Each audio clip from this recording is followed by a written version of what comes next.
Listo, a partir de este momento comienza la grabación. Les quería comentar también que el parcial final lo voy a realizar el martes 8 de febrero. Ahorita les mando un correo hablándoles de esa fecha. Va a tener, digamos que, temas un poco más cortos que los que hemos visto en los parciales pasados. Va a contener solamente tres clases, que es la de hoy, esta que les voy a explicar en este momento, y las dos de la semana entrante. Es decir, va a ser un parcial con temas, digamos, relativamente cortos, no tanto como los de los parciales anteriores. El parcial aún no lo he calificado, el que ustedes presentaron. Espero tenerlo pronto, pero de momento no lo tengo. Entonces, para que tengan eso en cuenta. Voy a comenzar entonces. Voy a aumentar acá. Y este tema final son las clases 19, 20 y 21, las del parcial 5. Tiene que ver nuevamente con intervalos de confianza, pero también les voy a hablar al final un poquito acerca de una prueba de hipótesis para verificar si un conjunto de datos tiene una distribución o no.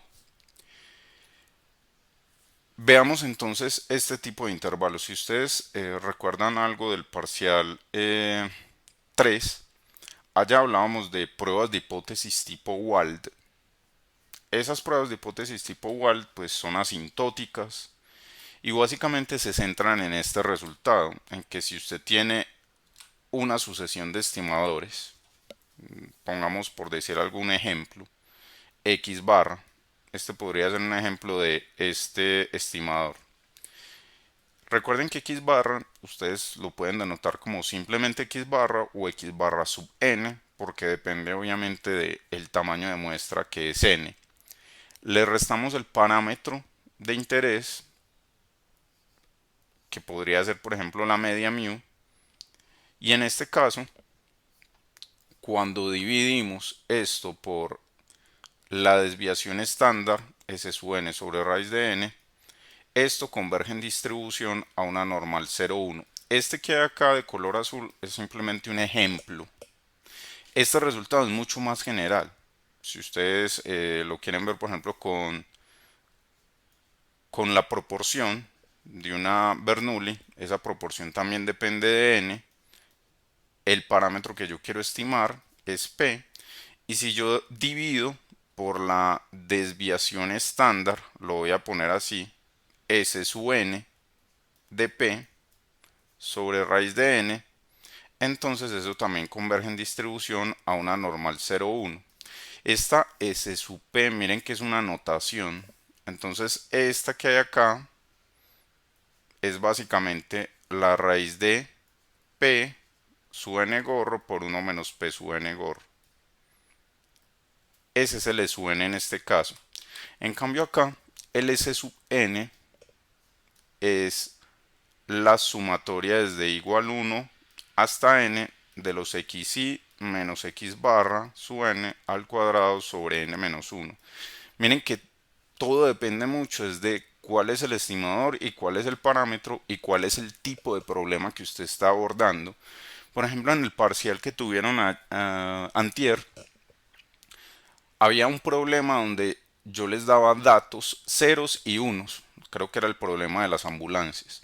Y en ese problema de las ambulancias, ustedes lo que tenían que hacer era estimar una proporción para poder encontrar un intervalo de confianza para esa proporción. Entonces miren que allá la desviación estándar que ustedes debían estimar era esta que hay acá. Entonces en general no confundan esto con que siempre es esta sumatoria.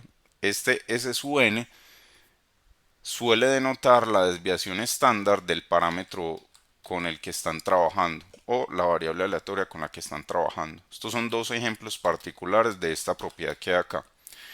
Utilizando entonces esa propiedad de convergencia en distribución, que es básicamente el teorema del límite central, nosotros podemos plantear un intervalo aproximado, es decir, asintótico. Cada vez que le van una D encima, una P encima o una CS encima a una flechita así al frente de una distribución, recuerden que eso es convergencia y ese tipo de convergencia es asintótica, es decir, usted necesita tamaños de muestra grandes para que esto se cumpla. Entonces, por eso, cuando vamos a construir un intervalo tipo Walt, si esto queda acá, que lo estoy denotando como z sub n, converge en distribución a una normal 0,1, entonces yo procedo a construir el intervalo de confianza partiendo del hecho de que como es un resultado asintótico, la probabilidad se va a aproximar bastante a 1 menos alfa, que es lo que yo necesito establecer como la confianza. Recuerden acá algo importante también, 1 menos alfa se llama confianza y el alfa solo, esto ya se los había dicho varias veces, el alfa solo se llama significancia. Estos son dos conceptos que van a ver una y otra y otra y otra vez hasta el final de las carreras y mucho más adelante. Entonces por eso conviene que usted desde este momento entienda cuál es la diferencia entre los dos y entienda que hay una relación entre ellos, significancia y confianza. Este se relaciona con, digamos que la posibilidad de equivocarme y este que acá es la posibilidad de no equivocarme. Entonces en este caso, como lo que yo quiero es construir un intervalo de confianza para este parámetro teta, entonces planteo z sub n va a estar entre z sub alfa medios negativo y z sub alfa medios positivo. ¿Por qué va a estar entre esos dos valores? Pues porque asintóticamente converge a una normal 0,1.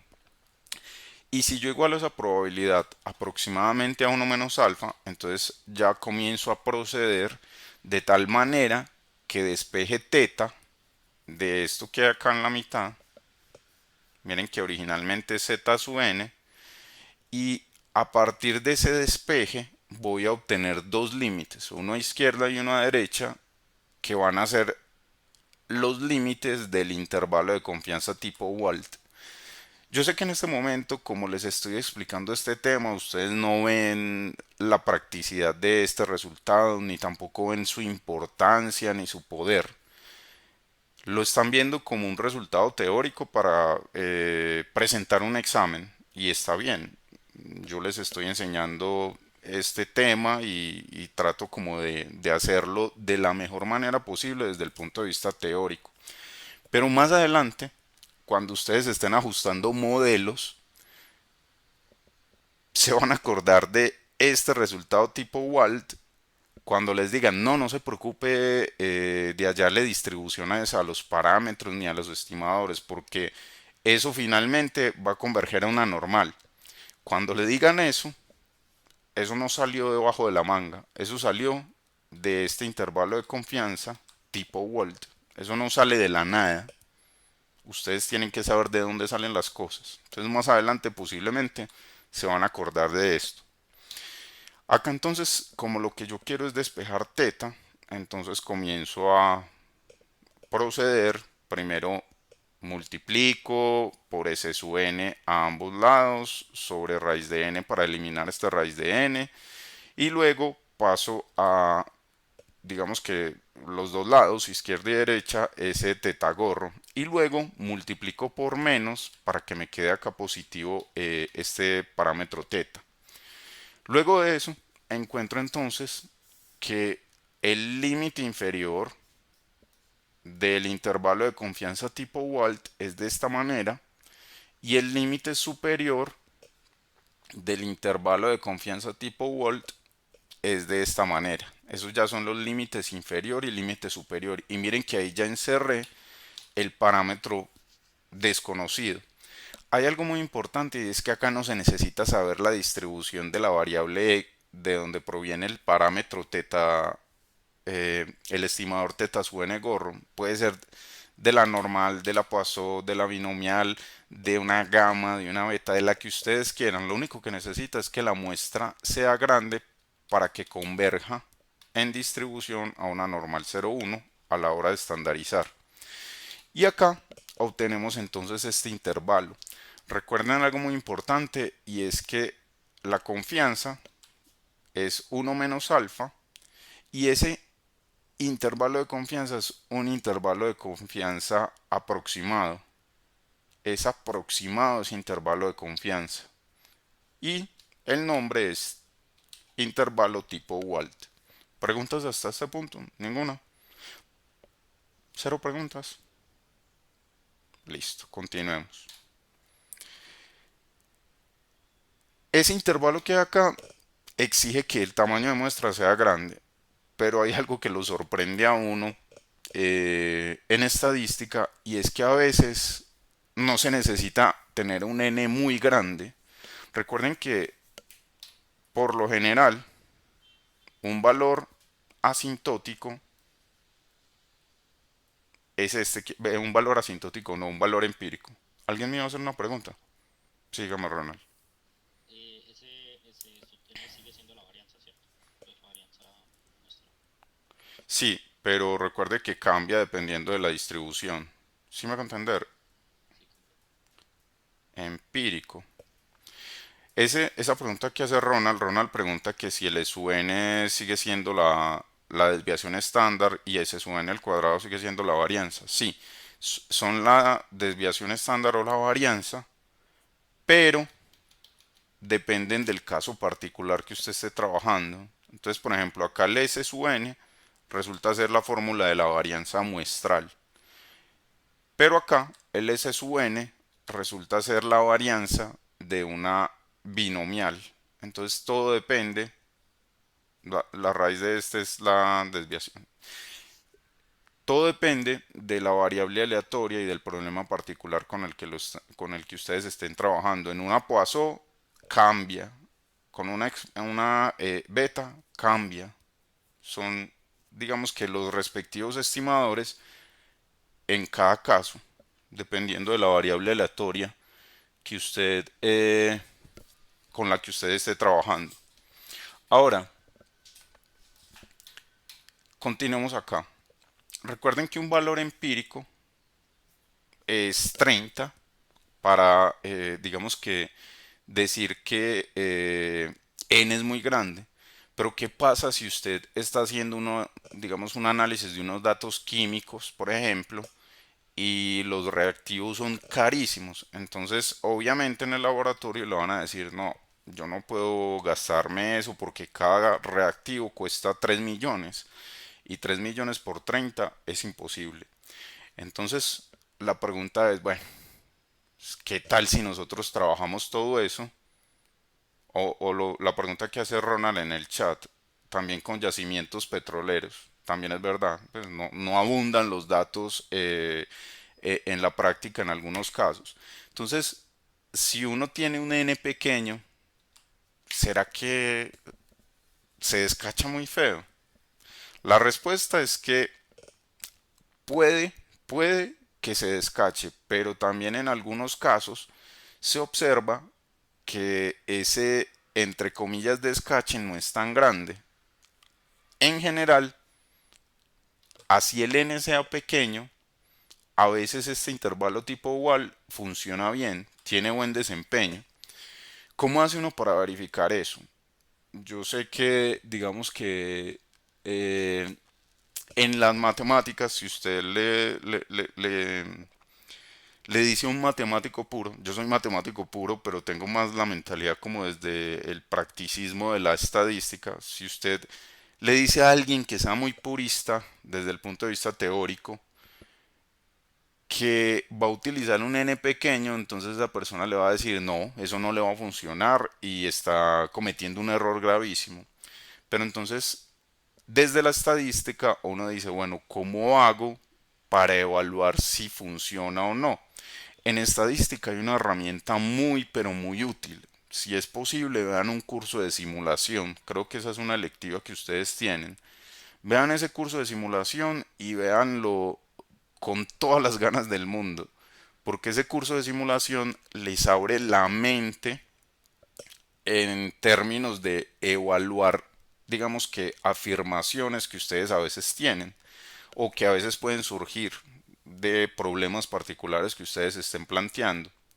Entonces, en este caso, el problema es ¿será que con tamaños de muestra pequeños las cosas dejan de funcionar? Entonces, acá, si nosotros tomamos, por ejemplo, una muestra de una normal con mu y sigma cuadrado desconocidas, acá pues nosotros así, digamos que la muestra sea pequeña, por el teorema del límite central, esto siempre va a ocurrir. Esto ocurre cuando proviene de una normal, sea o no sea la muestra grande.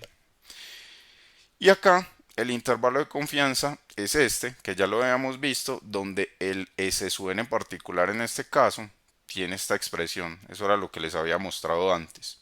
Lo que quiero acá es hacer simulaciones con tamaños de muestras pequeñas para verificar si funcionan bien o no esos intervalos de confianza tipo Wald.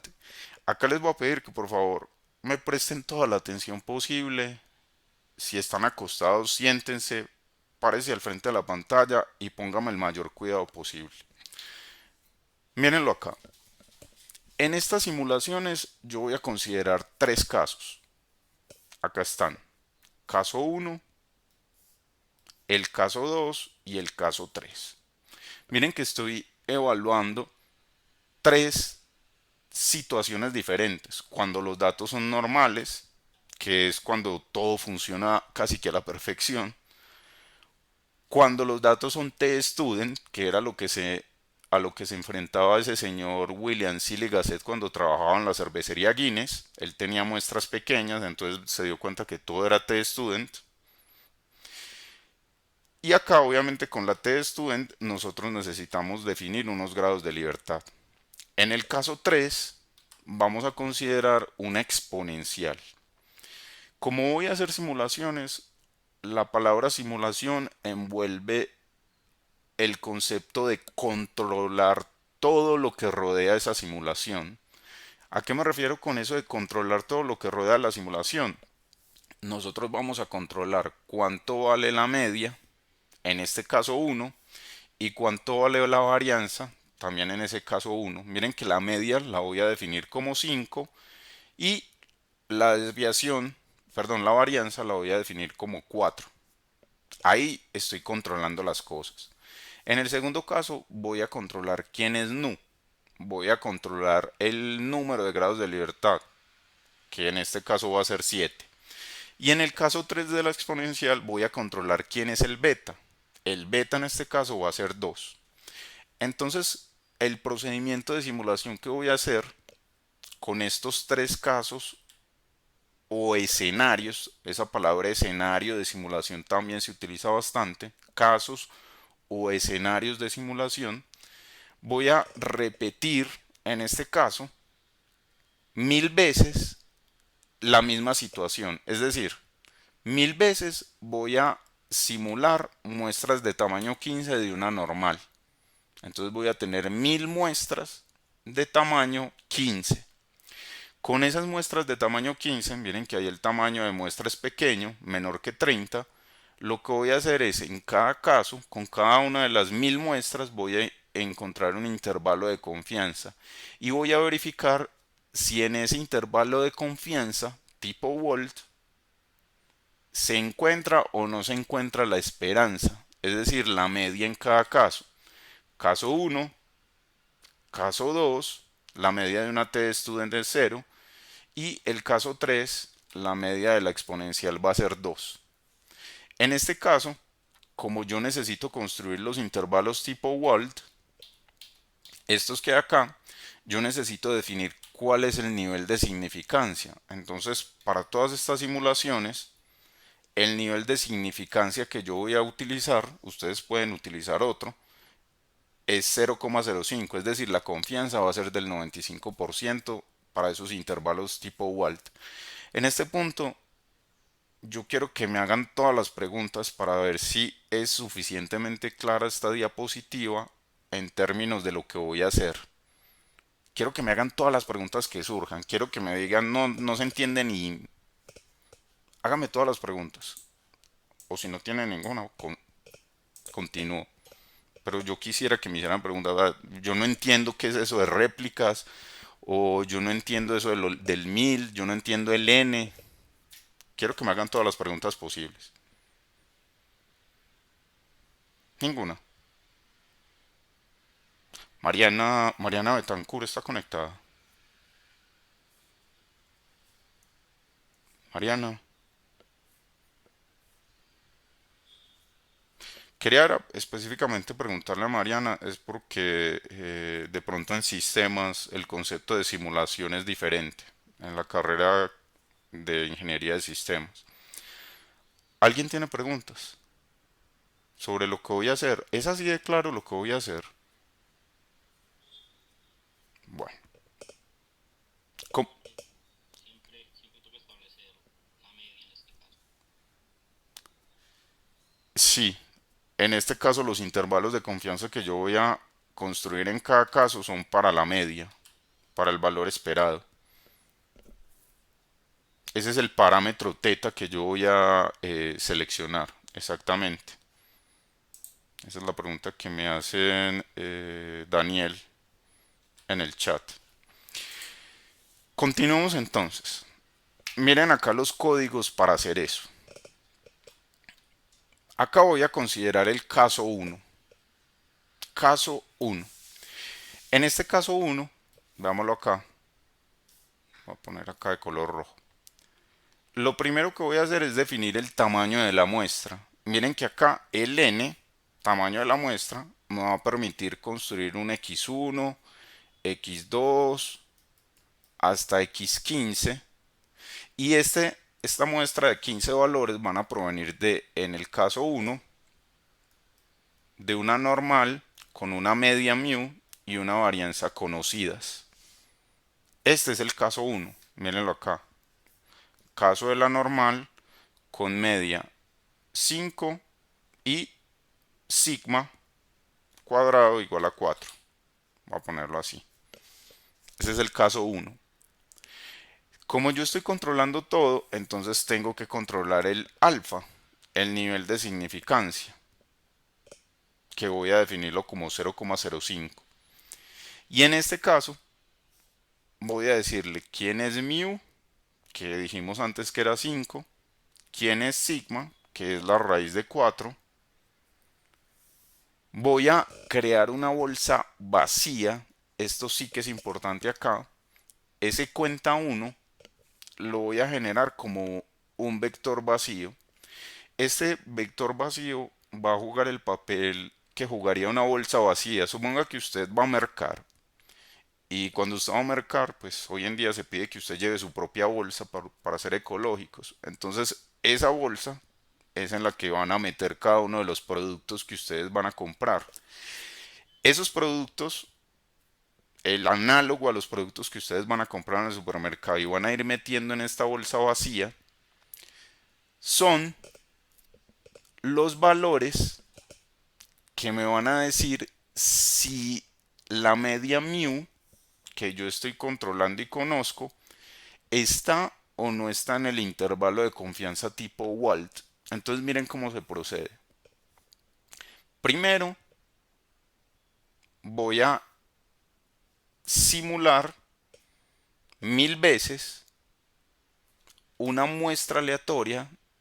Recuerden que las muestras aleatorias, por ejemplo de una normal, es con el prefijo R y luego la distribución que usted vaya a simular. Entonces en este caso es R norm. El primer parámetro es cuántos valores va a simular de una normal.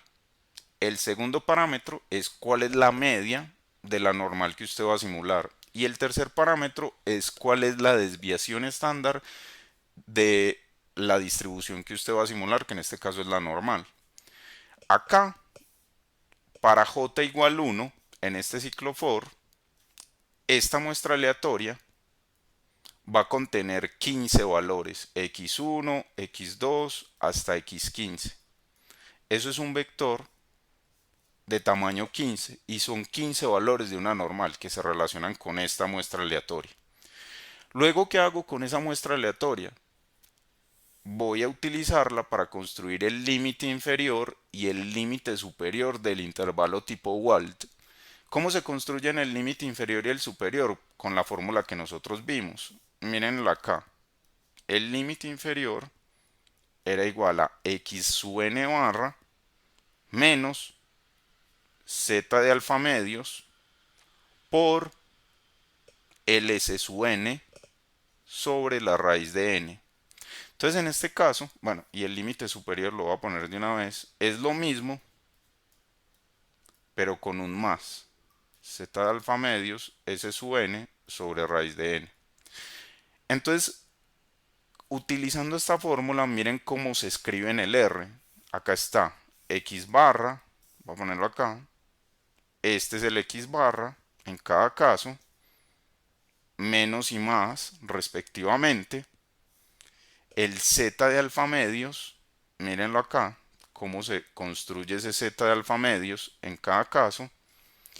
Ls sub n, que es básicamente la desviación estándar de la muestra aleatoria, y divido por la raíz de n en cada caso. Miren que acá ya claramente se ve cómo en el R construí esos dos límites, el inferior y el superior. Luego de que construyo esos límites, verifico, porque todo esto está controlado, en la jésima iteración, miren que el j lo que va indicando es en qué iteración voy y tengo que iterar esto 1000 veces. En la jésima iteración, yo lo que hago es verificar con un if else si mu, mírenlo acá, cae o no cae en ese intervalo. Es decir, acá con este if else, lo que estoy chequeando es si la media mu se encuentra o no en ese intervalo de confianza. La media en este caso, recuerden que es 5. Esa es la media mu. Y yo lo que quiero ver es si cae o no en cada una de las 1000 iteraciones entre el límite inferior y el límite superior. Entonces mire cómo funciona el if else. Tengo que verificar dos condiciones. Si mu es mayor que el límite inferior y menor que el límite superior. Si eso ocurre, entonces guarde en la j-décima posición de esta bolsa que se llama cuenta 1, guarde un 1. Si eso no ocurre, entonces guarde un 0. Ese proceso se repite 1000 veces. Para j igual 1, para j igual 2, para j igual 3. En cada caso se va construyendo una muestra aleatoria MA1 de tamaño 15. ¿Qué es lo que uno espera? Permítanme, voy a borrar todo esto. ¿Qué es lo que uno espera al final? Cuando termine de hacer las 1000 iteraciones. Lo que uno espera es que acá hayan 1000 valores. Y esos 1000 valores van a ser unos y ceros. Uno, si ese intervalo sí contenía el parámetro de interés que era mu. O cero, caso contrario. Entonces, en este caso, ¿qué se supone que produzca este cociente? Este cociente va a ser número de intervalos que contienen a mu sobre número total de intervalos, que en este caso es 1000 intervalos. Y esto debería ser aproximadamente igual a 1 menos alfa. Es decir, en este caso, a 1 menos 0.05. Entonces, en este caso, 0,95. En este caso, miren lo que da este cociente. 0.92. ¿Qué me dicen ustedes? ¿Este 0.92 se parece o no se parece a 0.95? ¿Y cómo interpretar este 0.92? Se puede interpretar como que 920 intervalos sí contenían el 5 y 80 no lo contenían. En términos de, digamos, numéricos, obviamente este 0.92 es diferente de este 0.95, pero en términos estadísticos, este 0.92 es una buena aproximación de este 0.95. Si es claro cómo se procede y ya si es más claro qué significa un intervalo de confianza. ¿Qué me dicen ustedes?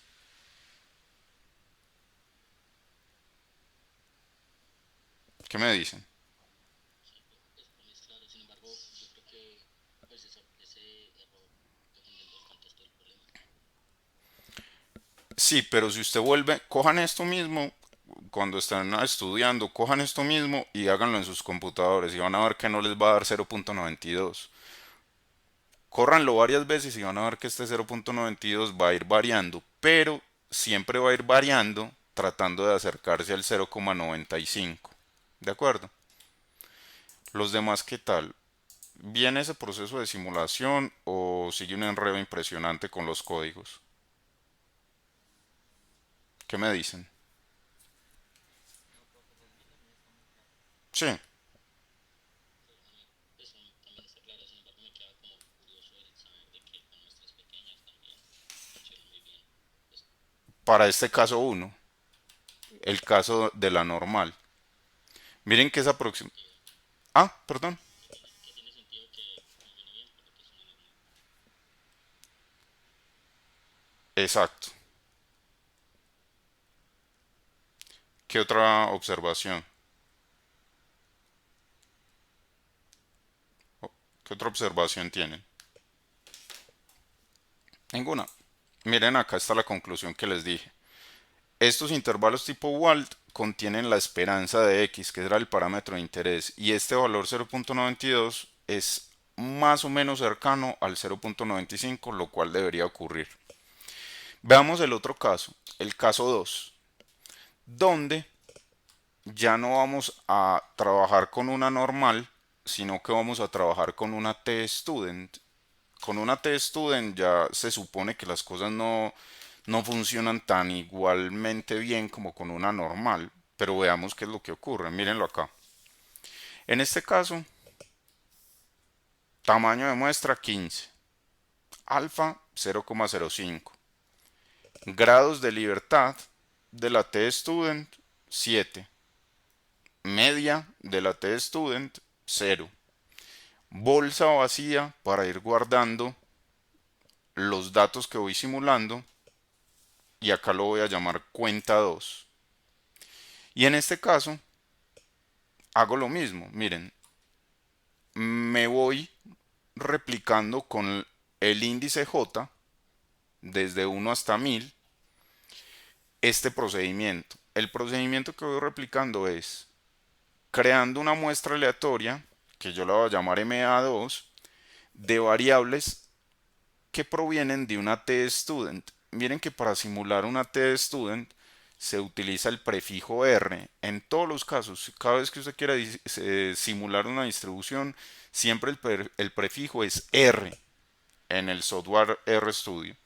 Y luego el símbolo de la distribución. En este caso estamos simulando una T-Student. Estamos simulando 15 valores de una T-Student con 7 grados de libertad.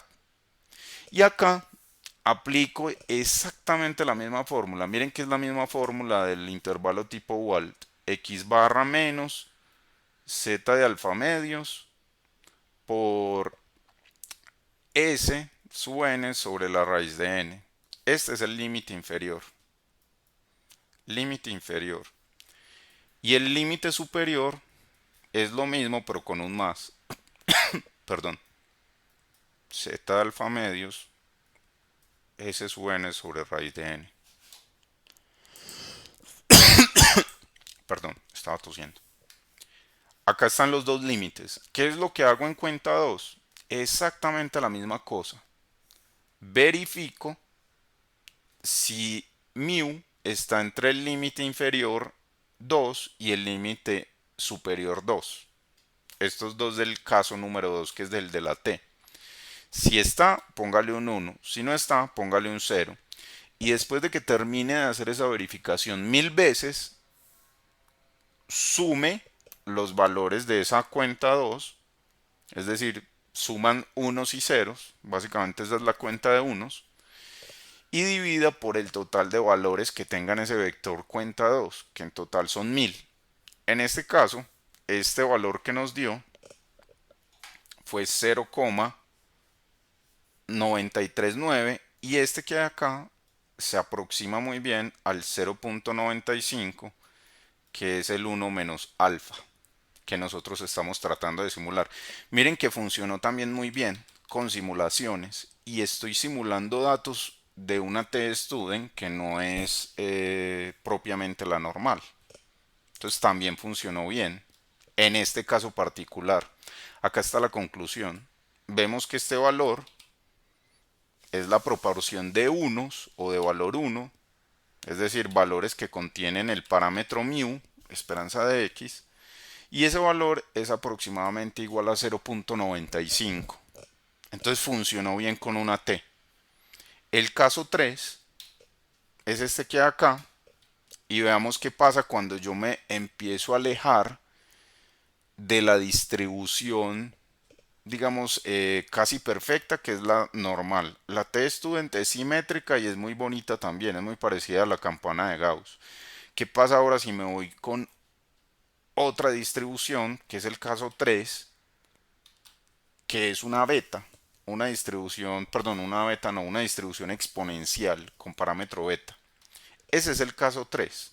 Entonces veamos cómo funcionan las cosas. Tamaño de muestra igual, pequeño, alfa 0,05. El beta en este caso dijimos que iba a ser 2. Ese beta, recuerden que la esperanza de la exponencial con la parametrización que nosotros usamos es igual a beta, que en este caso es 2. Bolsa vacía para ir guardando los casos que yo quiero examinar.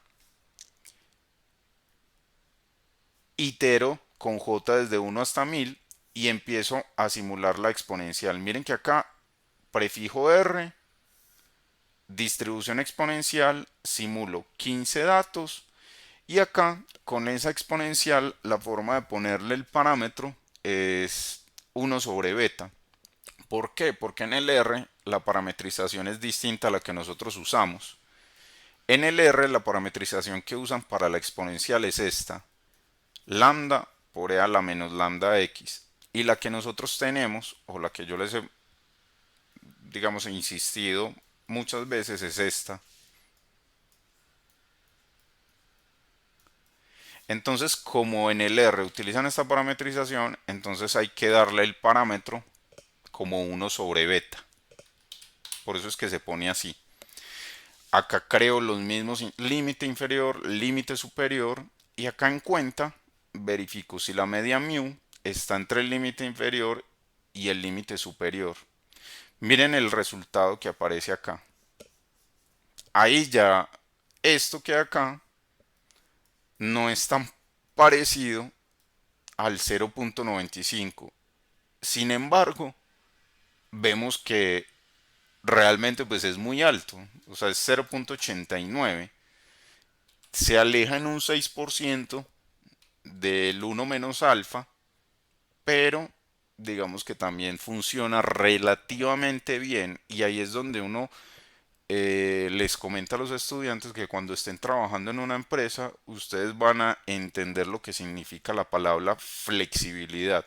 Ustedes no pueden ser tan flexibles como para aceptar que todo lo que ustedes hagan o todo lo que hace la empresa en términos de manejo de datos está bien. Pero tampoco pueden ser tan estrictos porque si se ponen demasiado estrictos y demasiado pegados a la teoría, a la final le van a decir a la empresa que no pueden hacer nada y que todo está mal y que nada funciona y que lo hacen todo mal. Entonces ahí pues obviamente uno no va a encajar bien en la empresa. Entonces hay que manejar cierto grado de flexibilidad.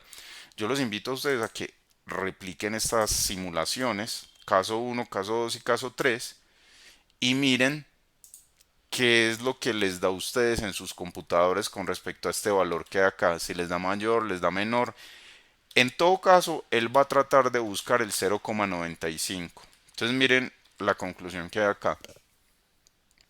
No está tan cerca al 0.95, lo cual indica que en este caso, para esta distribución particular, el tamaño de muestra sí debe ser un poquito mayor.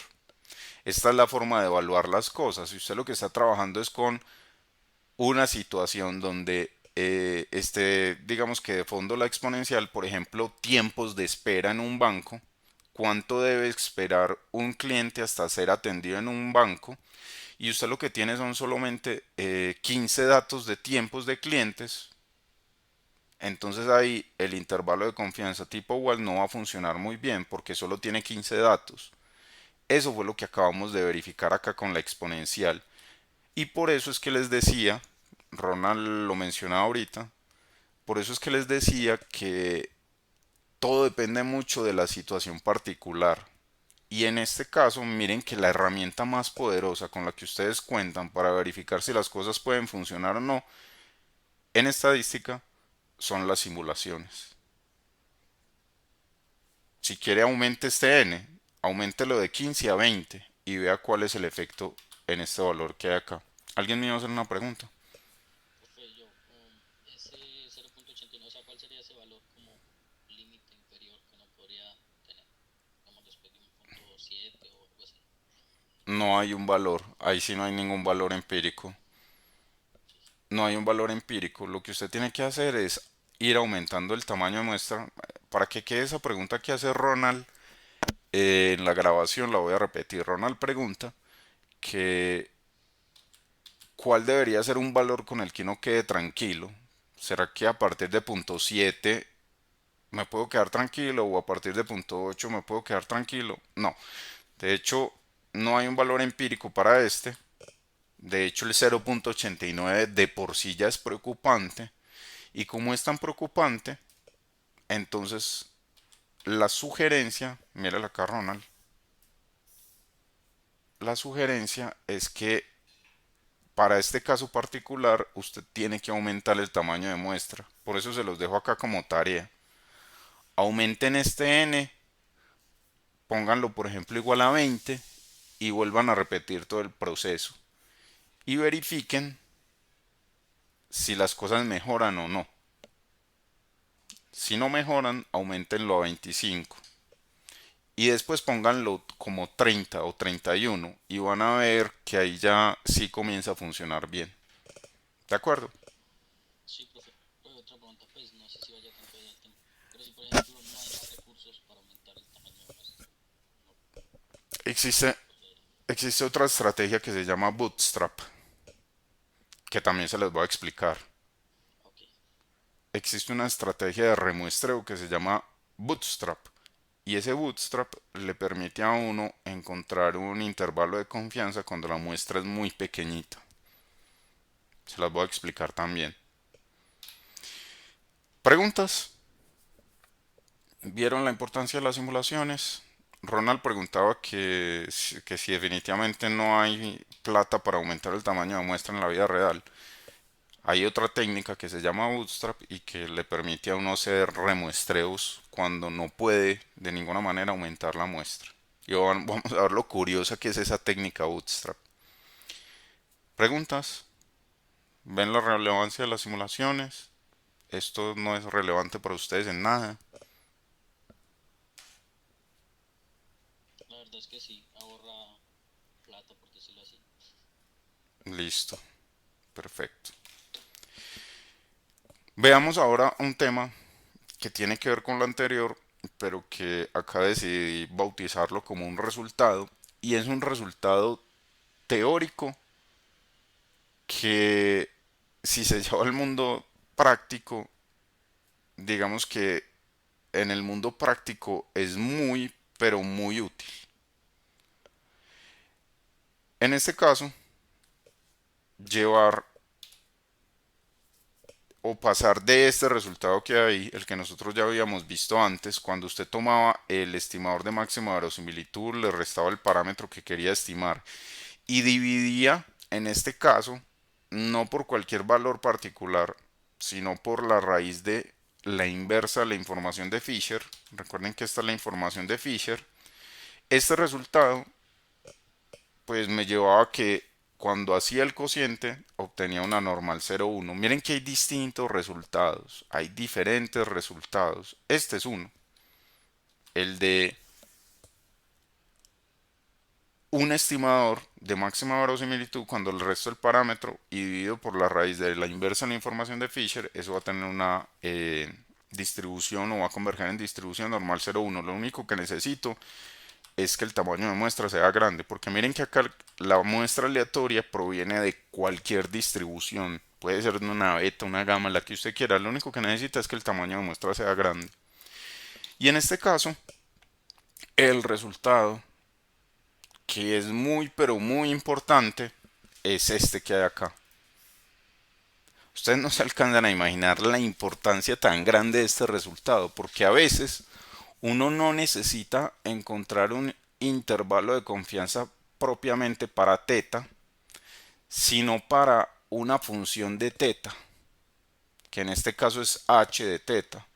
Entonces, como a veces uno lo que necesita es un intervalo para una función de este parámetro teta, entonces la pregunta es cómo hace uno para construir ese intervalo. A partir de este resultado se construye. Como Esto tiene que ver con lo que vimos en estimadores sobre invarianza.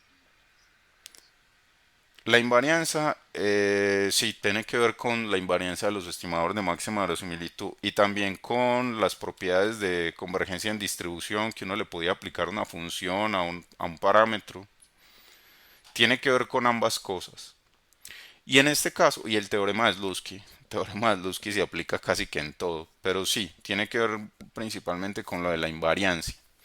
En este caso, la varianza, este cociente que hay acá, se calcula de una manera muy sencilla, es simplemente la derivada de la función o de la transformación que usted haya aplicado al parámetro teta, la derivada elevada al cuadrado sobre la información de Fisher. Miren acá, a partir de este resultado, ¿cuál es el intervalo? Les dejo a ustedes como tarea que a partir de este resultado lleguen a este intervalo que hay acá. Tarea. Hay que hacer exactamente lo mismo. Uno menos alfa igual a la probabilidad de tal cosa y empiezan a despejar lo que necesitan encajar. En este caso lo que hay que despejar o dejar en la mitad es h de teta. Entonces un intervalo de confianza para este h de teta está dado por esta expresión y miren que como converge en distribución a una normal 0,1, entonces acá se utiliza una z de alfa medios. Miren que en todos los casos la normal se utiliza una y otra y otra y otra vez y por eso es que en el curso de probabilidad se daba tanto espacio para hablar de la normal, porque es una distribución que se utiliza demasiado, mírenlo ahí, fácil de utilizar y se aplica casi que en todo. Miren que hasta para este último tema sigue apareciendo la normal.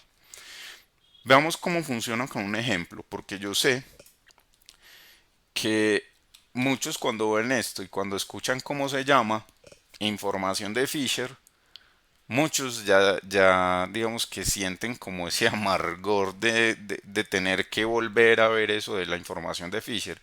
Pero si usted quiere ser un buen estadístico, le toca manejar la teoría. Es así de sencillo. Le toca entender de dónde es que salen las cosas. Si no, aprenda a manejar botones, no hay ningún problema.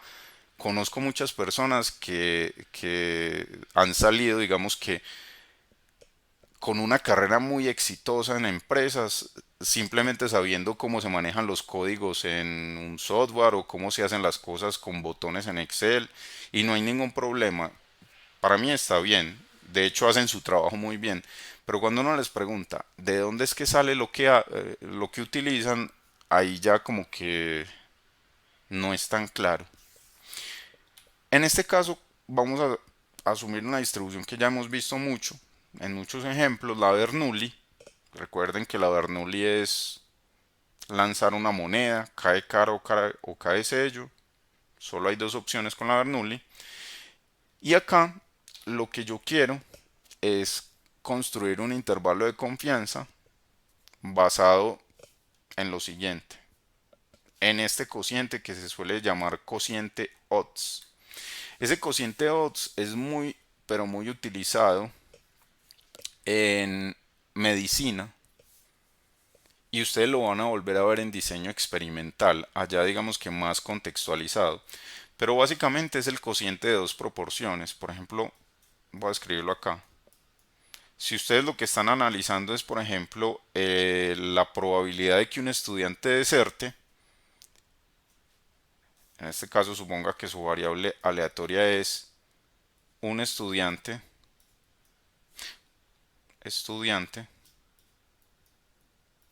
deserta o no.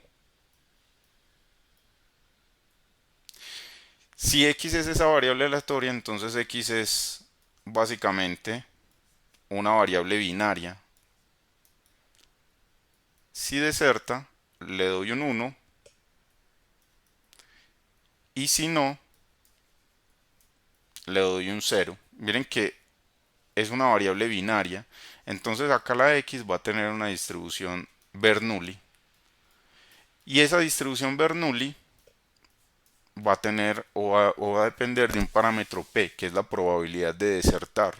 Entonces cuando usted examina esto que se llama odds y le da, por ejemplo, no sé, pongámosle 3.8, entonces la interpretación de este cociente 3.8, miren que es el cociente de la probabilidad de los que desertan sobre la probabilidad de los que no desertan. Es P sobre 1 menos P. Entonces lo que uno diría es que, digamos que hay casi que 4 veces más probabilidades de que un estudiante deserte cuando se compara con los que no desertan. Es decir, la probabilidad es casi que 4 veces más. ¿De acuerdo? Acá la intención de este ejercicio no es interpretar este valor, solo se los quería comentar. Cuando estén en diseño experimental van a volver a ver estas razonots y cuando estén allá observando estas razonots van a verlo en contexto y van a ver que digamos que la interpretación es muy interesante. También se ve en un curso que creo que es selectivo, no sé si es obligatorio, que se llama epidemiológicos, epidemiológicos 1 y epidemiológicos 2. Allá también van a interpretar muchísimo estas razonots. Entonces, para ella, lo que yo quiero en este caso, voy a borrar acá, lo que yo quiero es encontrar un intervalo de confianza para ella. ¿Cómo hago para encontrar un intervalo de confianza para esas razonots que es tan útil en medicina? Por ejemplo, lo que debemos hacer es definir esa razón como una función h de p, h en función de p, y en este caso, por lo que dice Ronald, el estimador de máxima verosimilitud para esa función h en función de p es simplemente reemplazando p por p gorro. El resultado es la propiedad de invariancia. Propiedad de invariancia, que ahorita lo había comentado Ronald. Si usted quiere encontrar el estimador de máxima verosimilitud de una función de un parámetro, simplemente reemplace por el estimador de máxima verosimilitud de ese parámetro en la función que usted tenga. Y en este caso, para encontrar el intervalo de confianza necesitamos hallar esta información de Fisher. Miren que la fórmula es esta. Ya tenemos quién es h del parámetro de interés. Z alfa medios, eso está fijo. Lo que necesitamos es hallar esta varianza. Y para hallar esta varianza necesitamos la información de Fisher en el denominador y en el numerador la derivada de la función h, que es muy fácil, elevada al cuadrado. Entonces veámosla acá. Permítanme acá. Recuerden que la información de Fisher es, hay dos fórmulas, una que tiene n y otra que no. Yo voy a utilizar la que tiene n y un signo menos. Entonces la información de Fisher en este caso particular es la esperanza multiplicada por menos n de la segunda derivada del logaritmo natural de la función de distribución de la Bernoulli. Y esa función, recuerden que es p a la x por 1 menos p a la 1 menos x. Esa es la función. Entonces a esta función tómele logaritmo natural y luego de tomarle el logaritmo natural la deriva dos veces. En ese caso, ustedes pueden verificarlo, les va a dar esto que hay acá. Es muy fácil verificar que esta es la segunda derivada de la función. Se los dejo a ustedes como tarea, de hecho ya lo hemos hecho antes. Y acá, ya después, podemos tomar la esperanza y multiplicar por menos n. Cuando hago eso, miren que es la esperanza de una resta de variables aleatorias. Cuando aplico la esperanza, miren que acá la esperanza de x es p. En este caso, permítanme, porque me aparece acá una... Ah, sí, es p al cuadrado. Acá me equivoqué. Acá es p al cuadrado. Muchas gracias, Luisa. Acá es p al cuadrado en el cociente. Ahorita lo corrijo. Acá la esperanza de esto, pues me va a quedar 1 menos p. Y acá este 1 menos p al cuadrado queda como constante. Y luego multiplico eso por n. Entonces en este caso, después de simplificar y sumar, me va a quedar que la información de Fisher es n dividido por p por 1 menos p. La derivada de la función h es muy sencilla. Es simplemente derivar esto. La función h en función de p es p sobre 1 menos p. Derive esto como la derivada de un cociente, la derivada del de arriba por el de abajo, menos el de arriba por la derivada del de abajo sobre el de abajo al cuadrado. Miren que esa es la derivada. Y cuando simplifico, eso me queda 1 sobre 1 menos p cuadrado. En este caso, tenemos entonces que ya después de obtener este derivada de h y tener la información de Fisher, elevo el numerador al cuadrado, la derivada, mírenla ahí, evalúo en p gorro y ahí está el estimador que yo necesitaba. En este caso, esta es la fórmula de la varianza. Y ahora lo único que tengo que hacer, después de simplificar y organizar un poquito, es reemplazar en la fórmula el intervalo de confianza al 100 por 1 menos alfa por ciento para este odds está dado por esta fórmula.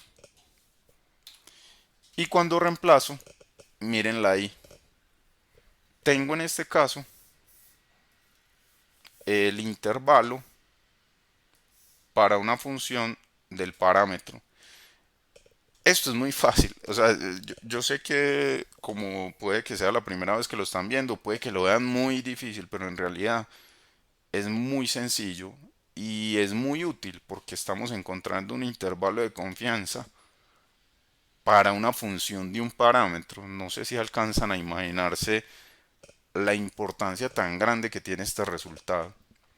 En este caso hay una tarea que yo la pongo acá como tarea para realizar en clase y es hacer simulaciones con este nivel alfa 0.1 y este alfa también 0.05 para confirmar que efectivamente este odds sí cae en este intervalo que hay acá.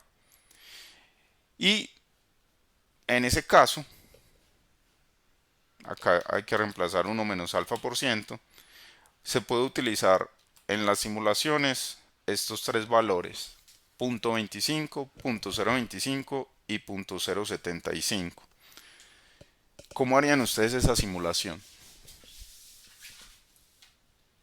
¿Qué me dicen ustedes? Son las 9:01. Yo lo que quiero en lo que sigue es que intenten hacer las simulaciones. Si quieren la intentamos acá. Voy a abrir acá el R. Hagámosla. Daniel, acá vamos a hacerla en R. Vamos a realizar esto. Vamos a chequear que efectivamente esta razón odds cae en este intervalo que hay acá. Entonces vamos viendo qué es lo que necesitamos. Daniel, ¿cuántos escenarios de simulación se van a crear? Si no tiene, digamos que claro, me puede decir no, no sé, no hay ningún problema. Son seis, ¿no? ¿Cuáles? Los del alfa, pues cuando el alfa vale 0.1, pues serían por el P, por el 25, el 50, el 70 y después lo mismo para el alfa, el 0.05. O sea, ¿Sí? o sea, 3 queda acá por los dos valores de alfa, ¿cierto? Sí. ¿Todos los demás están de acuerdo? ¿O alguien tiene objeción con eso? ¿Todos están de acuerdo? ¿Cómo comenzamos entonces acá? ¿Qué definirían primero ustedes ahí? Creo que pues, yo definiría como el intervalo, pues, pues, el intervalo de confianza normal, entonces pues lo de la media, pues, cuadrando la media. Yo pondría los parámetros que tenemos. O sea, ¿qué escribiría acá de Yo primero? sacaría la información que está en el ejercicio primero. Miren la información ahí del ejercicio. ¿Qué pondrían como lo primero?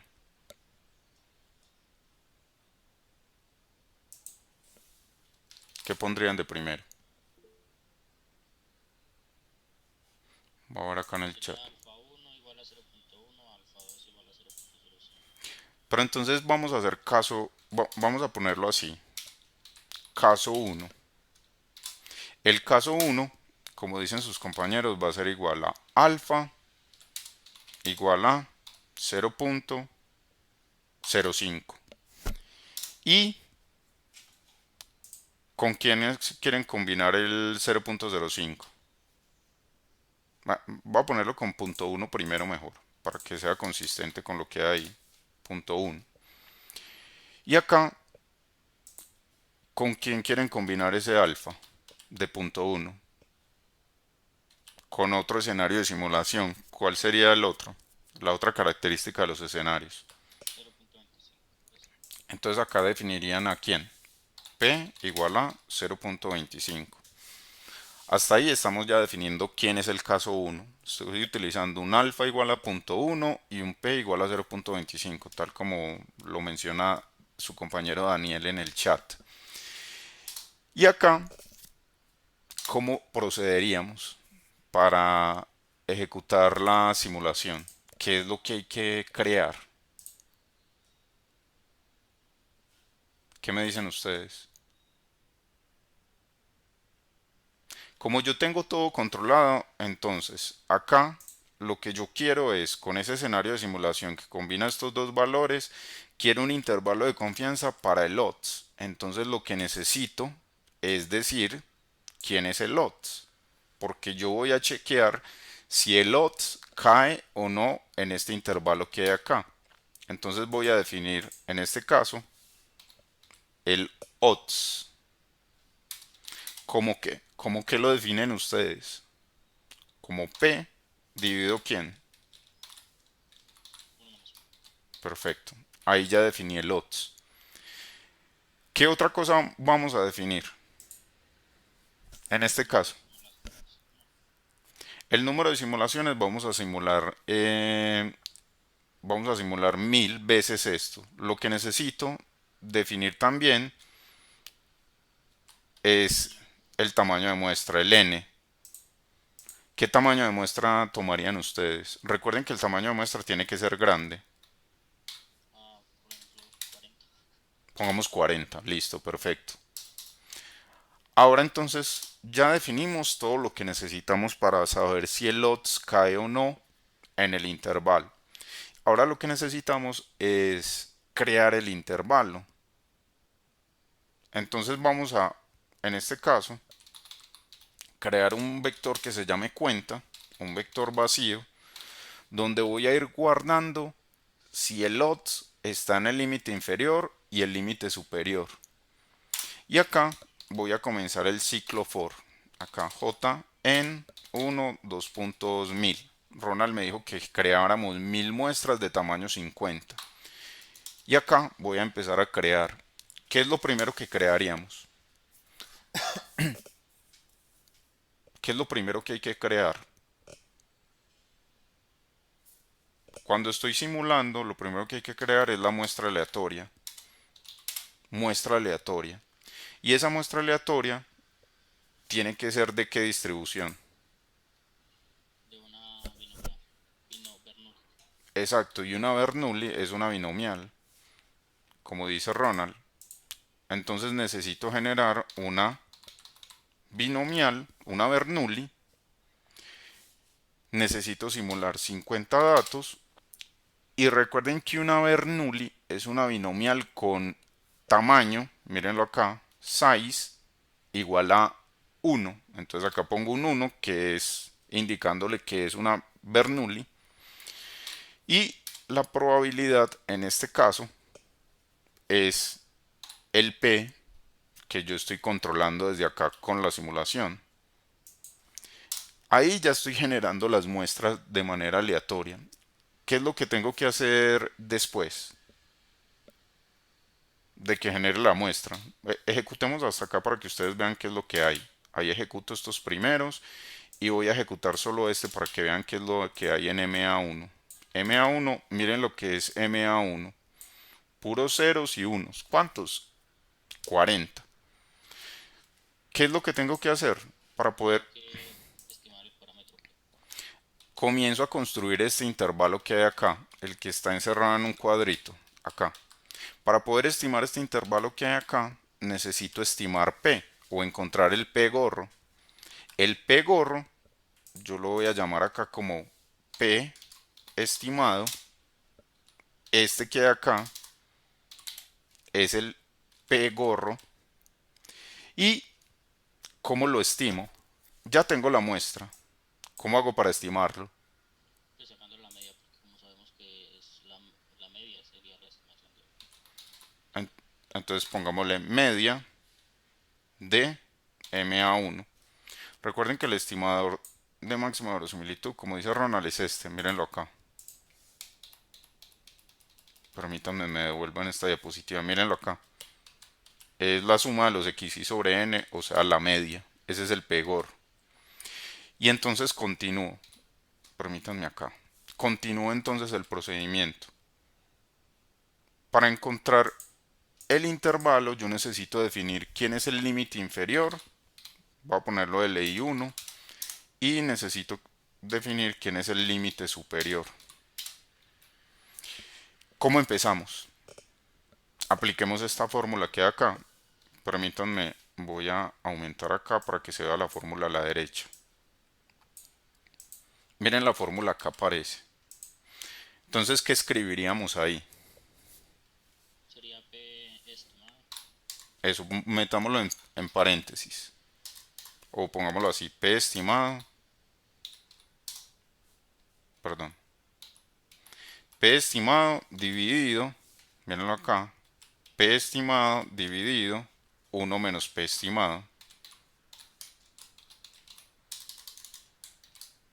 Menos P estimado. Y voy a encerrar esto en un paréntesis. No les dé miedo utilizar los paréntesis. Usen tantos paréntesis como ustedes quieran. Luego tengo que multiplicar, perdón, tengo que restarle, porque es el límite inferior, este producto que hay acá. En ese producto yo tendría que calcular el cuantil de la normal con el alfa medios. Entonces en este caso pongo alfa medios. Y recuerden que este valor me tiene que dar positivo. Entonces por eso es que acá le voy a poner lower.tail. Acá voy a aumentar un poco. Igual a false. Ahí está. Permítanme, voy a acomodar esto de otra manera. Así. Y voy a subirlo acá para que se vea la fórmula. Ahí voy bien. Y voy a minimizarlo un poco. Listo. Continuemos entonces con la fórmula. Ya tengo el alfa medios acá. Este sería el z de alfa medios. Multiplico por quién? Por la raíz cuadrada de este cociente que hay acá. Y entonces ese cociente sería P estimado dividido, abro un paréntesis, el n multiplicado por 1 menos el p estimado, y esto que hay acá elevado al cubo. Recuerden, no les dé miedo utilizar paréntesis, todos los que ustedes quieran. En este caso, sí está bien, así me parece que está bien. Voy a copiar esta misma fórmula y la voy a pegar acá abajo, porque el límite superior es lo mismo, pero con un más acá. Entonces ahí ya le cambié el más. ¿Alguna pregunta hasta este punto? ¿Para todos es claro? ¿Qué me dicen? ¿Si es claro qué es lo que está? Sigue con el lower tail en el Sí, en ambos es lower.tail. En ambos es lower.tail porque me tiene que dar un valor positivo, z de alfa medios. ¿Más preguntas? Ahora lo que hago es guardar en la bolsa, en la j simulación, con un if else. ¿Y qué es lo que yo tengo que verificar? Lo que tengo que verificar es si el límite inferior está por debajo del odds y si el límite superior está por encima del odds. Eso es lo que yo tengo que chequear acá en este if else. Si eso ocurre, pongámosle un 1, porque lo mejor sería pues que el odds que conozco caiga en ese intervalo. Caso contrario, póngale un 0. Para todos es claro cómo es que se está verificando este odds que hay acá. ¿Qué me dicen? Ya lo puedo ampliar.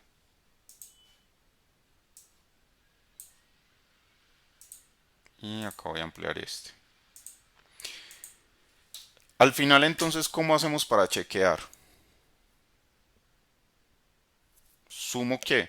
Sumo la cuenta, y divido por, mis, ajá, por la longitud de cuenta. ¿Qué valor nos debería dar esto? es un valor entre 0 y 1, obviamente. Sí, pero ¿qué valor nos debería dar? Sería aproximado al punto 95. Punto 90, porque el alfa, 90, perdón, sí. esto que hay acá debería ser aproximadamente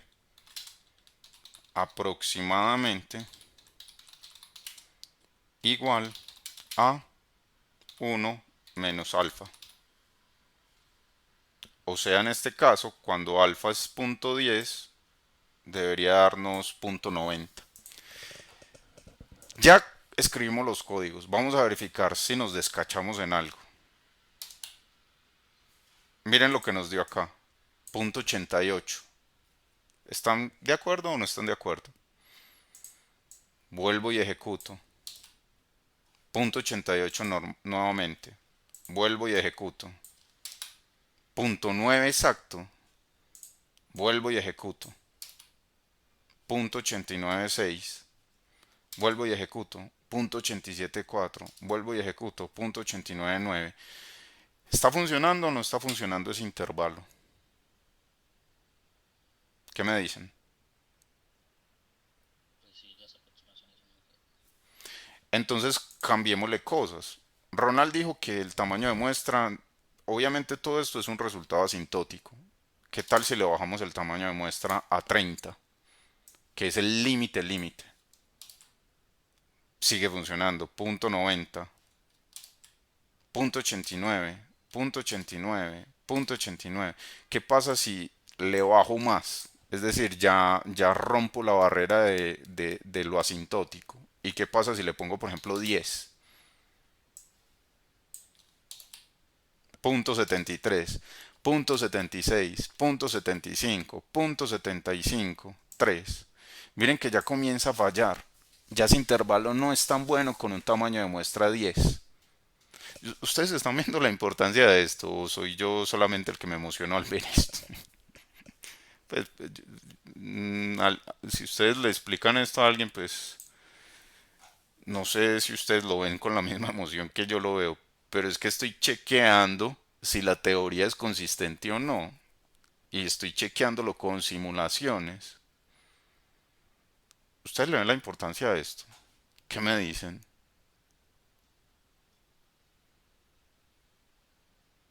Suave, relajado. Profe, pues uno sí le da la importancia, no tan maduramente, por decirlo así, como usted, porque ya tiene mucha experiencia, pero sí, pues es increíble. Sí, de verdad, esa es la palabra, Ronald, yo creo. Es increíble esto. O sea, porque es que yo sé, lo que dice Ronald es muy cierto. O sea, yo obviamente digamos que sí podría considerar como que por la experiencia y por lo que ya digamos que trabajé con datos reales y toda la cosa, pues sí sé qué es lo que está ocurriendo en este caso. Y obviamente como ustedes lo están viendo, digamos que esa es la primera vez que posiblemente que vean esto, entonces no lo ven de esa manera tan emocionante, pero en este caso uno ver que las cosas dejan de funcionar cuando el tamaño de muestra ya no es tan grande, eso es muy importante, porque ustedes pueden crear escenarios de simulación todos los que quieran y variar las condiciones. Es que miren que acá estamos casi que variando la realidad. Con la variación de esos parámetros usted está acercándose a situaciones reales y verificando si funcionan bien o no en un caso real. Porque muchas veces, créanme que la pregunta que le van a hacer a usted cuando esté trabajando en la vida real es, ¿y eso sí está bien? ¿Y eso sí está bien? ¿Eso que usted hizo sí está bien? Entonces, digamos que ustedes deberían con simulaciones tratar de verificar si lo que están haciendo está bien o no en situaciones particulares. Por ejemplo, acá, con tamaños de muestra pequeños, ese intervalo tiende a descacharse. ¿Preguntas? ¿Ninguna? Profe, sí, tengo una pregunta. Dígame. Eh, ¿Cómo hacemos para llegar al límite mínimo de muestras? Normalmente eso, pero pues realmente uno, bueno, tiene que ser 15 o 12 o 11 y ya cumplan intervalo. O se ve afectados por el P, es decir, porque usted puso varios P ahí, entonces si subimos el P y bajamos el N, entonces se puede cumplir. Hagamos lo que dice su compañero. Es Daniel, ¿cierto? Sí, profe. Vamos a hacer una cosa. Vamos a guardar para distintos valores de n, porque la pregunta que me hace su compañero Daniel es muy interesante y es, para este caso, por ejemplo, ¿cómo sé cuál es el n que me empieza a funcionar bien? ¿Cómo hago para verificarlo? Entonces no se limite cuando tenga un computador en la mano, no se limite. Haga todo lo que se imagine. Entonces acá, para responder a esa pregunta, yo voy a hacer lo siguiente. Voy a generar otro ciclo for y en este otro ciclo for lo que voy a variar es el n. Entonces voy a ponerlo, por ejemplo, pongámoslo desde 5 por decir algo, hasta, pongámoslo, por ejemplo, 40 que fue el que vimos que funcionaba. Y voy a repetir todo hasta el final, todo hasta este punto. Pero entonces, acá me falta un in, for n in.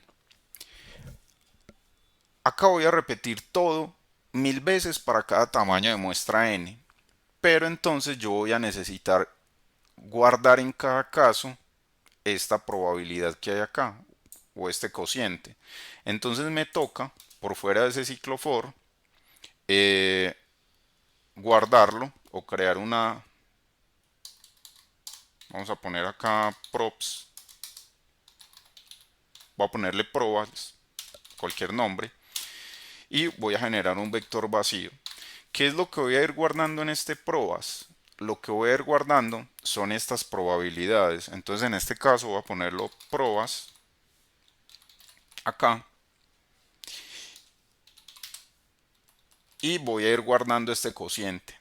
¿Cuántas probabilidades se van a generar acá? Se va a generar una para cada tamaño de muestra n. ¿Cuántos tamaños de muestra n hay? ¿Y cómo hago? Porque si yo le pongo acá n, eso va a comenzar a contar desde 5 y yo no quiero que comience a contar desde 5, yo quiero que cuente desde uno. Cuando eso ocurra, usted lo que necesita hacer es generar un contador y ese contador va iterando cada vez que cambia un n. Entonces miren cómo voy a crear ese contador. Voy a decirle a ese contador que comience en 1. Entonces acá lo voy a poner cont 1. Y después de que pase al siguiente n, entonces voy a actualizar ese contador. Voy a ponerlo como cont 1 igual a cont 1 más 1. ¿Por qué necesito ese contador? Porque yo lo que voy a hacer es comenzar este vector de probabilidades desde 1 y el 1 corresponde a tamaño de muestra 5. Luego el 2 corresponde a tamaño de muestra 6. Luego el 3 corresponde a tamaño de muestra 7. Y así sucesivamente. No puedo indexar esto con el n porque el n comienza desde 5 y yo necesito que lo comience a indexar desde el 1. Y cada vez que vaya guardando en la bolsa, necesito que ese contador se vaya actualizando. Entonces le sumo un 1. Vamos a ejecutar esto, así tal cual. Miren que, bueno, en este computador fue rápido. Ensáyenlo en los computadores o en los dispositivos que ustedes tengan. Y acá, como lo que hice fue verificarlo para distintos valores de n, entonces voy a hacer el gráfico. Voy a hacer un plot donde la x de ese plot va a ser, van a ser los valores de n que están entre 1 y 40, entre 5 y 40, y la y van a ser las probas. Acá le voy a poner type igual b para que ponga punto y una línea. Le voy a dar un grosor a esta línea, LWD igual a 2, y le voy a dar un color igual a, pongámosle por ejemplo rojo. Vamos a ver el gráfico que se genera ahí. Y este gráfico en parte va a responder a la pregunta que hizo su compañero. Mírenlo acá.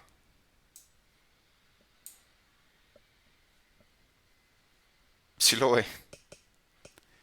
¿No les parece muy curioso este gráfico?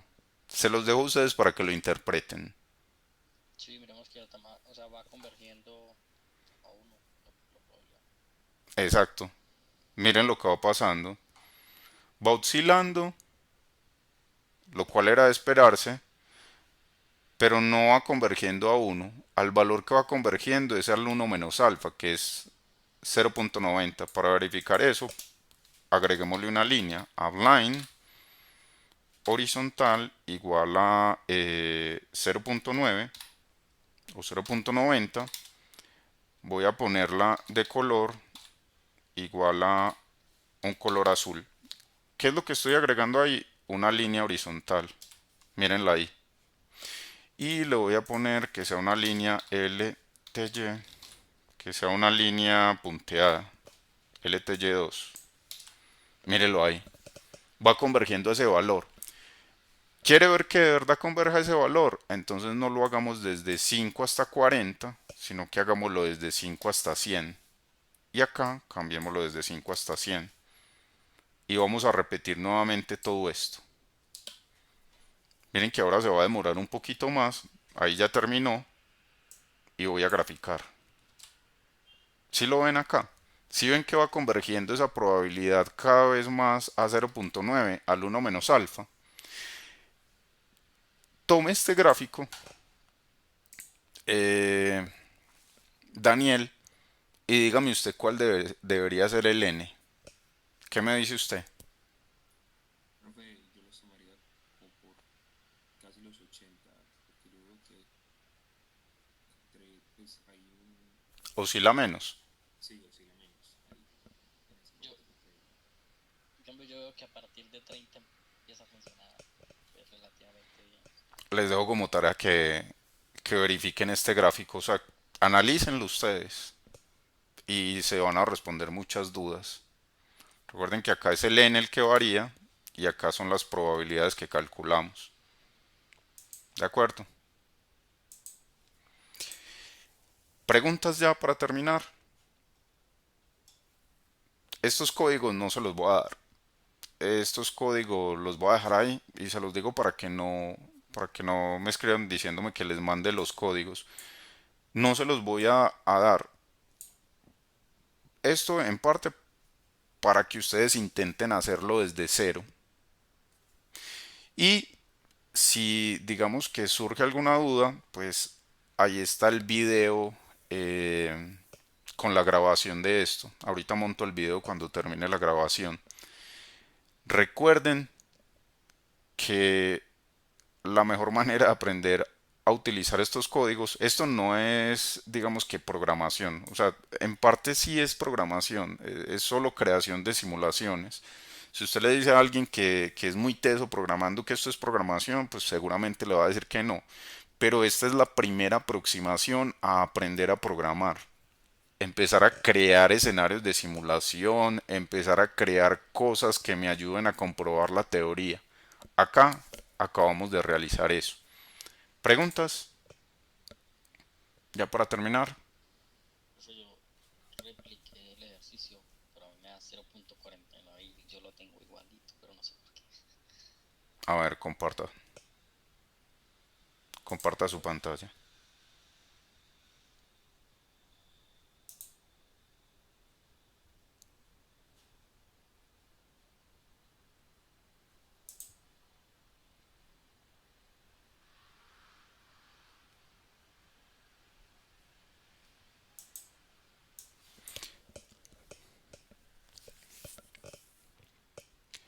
Eh,